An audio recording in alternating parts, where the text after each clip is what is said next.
आज की कहानी है पेड़ ने दी गवाही। रोशन एक वृद्ध व्यक्ति था। जीवन के अंतिम पड़ाव पर उसकी इच्छा हुई कि वह तीर्थ यात्रा पर जाए। उसने अपने जीवन भर की कमाई में से अपने खर्चे के लिए कुछ अशर्फियां रखकर शेष 1000 अशर्फियां अपने एक युवा मित्र दीनानाथ को सौंप कर कहा, दीना भाई, मैं तो तीर्थ यात्रा पर जा रहा हूँ, अब 1 वर्ष बाद ही लौटूंगा। तब तक तुम मेरी 1000 अशर्फियां बतौर अमानत रख लो। यदि मैं ना लौटा या रास्ते में ही मेरी मृत्यु हो गई तो तुम इस धन को किसी नेक काम में खर्च कर देना। आप निश्चिंत रहें रोशन जी, आपका धन मेरे पास महफूज रहेगा। जब आप लौटेंगे तब वापस मिल जाएगा। दीनानाथ ने उससे आश्वस्त करते हुए कहा। इस प्रकार रोशन आश्वस्त होकर तीर्थ यात्रा पर चला गया। लेकिन बाद में दीनानाथ की नीयत खराब हो गई और उसने उन अशर्फियों को हजम करने की सोची।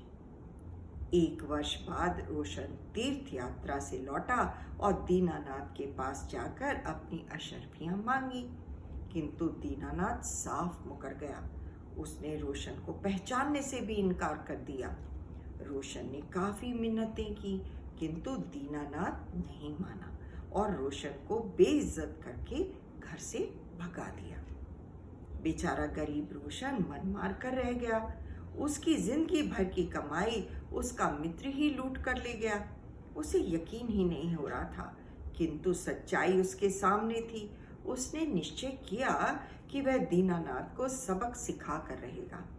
वह सीधा दरबार में गया और बादशाह अकबर से उसकी शिकायत की। बादशाह अकबर ने दीनानाथ को दरबार में बुलवाया और जब उससे पूछताछ की गई तो वह साफ मुकर गया।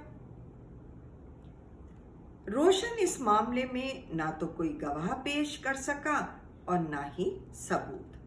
बादशाह अकबर ने फैसले के लिए बीरबल को नियुक्त कर दिया।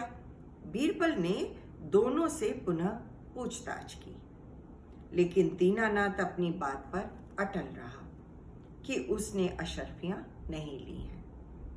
क्यों रोशन, जब तुमने दीनानाथ को अशर्फियां दी थी तब वहां कोई गवाह था? बीरबल ने पूछा। हुजूर, गवाह तो कोई नहीं था, लेकिन आम के पेड़ के नीचे मैंने दीनानाथ को अशर्फियां दी थी, रोशन ने जवाब दिया। तब तो आम का पेड़ ही गवाह हुआ। जाओ, आम के पेड़ से जाकर कहो कि दरबार में आकर गवाही दे। अगर ना माने तो उससे मिन्नतें करना, तब भी न माने तो राजा द्वारा कटवा देने की धमकी दे देना। जाओ, बीरबल ने कहा। रोशन मायूस होकर चला गया। पेड़ भी भला कहीं गवाही दे सकता है? दीनानाथ दरबार में ही बैठा था और बीरबल भी वहां था। कुछ देर बाद बीरबल ने दीनानाथ से पूछा, रोशन, अब तक तो उस वृक्ष के पास पहुंच गया होगा, नहीं? काफी देर हो गई है। नहीं हुजूर, अभी कहाँ पहुंचा होगा, वह वृक्ष यहाँ से बहुत दूर है। वह वहां तक पहुंचने का रास्ता भी साफ नहीं है।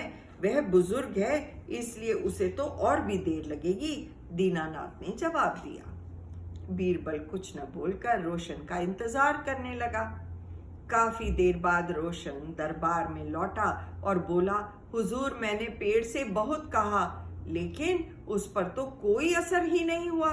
हुजूर, अब मेरा क्या होगा?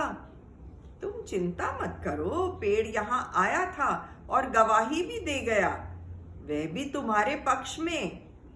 पेड़ कब गवाही दे गया? मैं तो यहीं था, मैंने तो नहीं देखा, दीनानाथ ने आश्चर्य करते हुए कहा।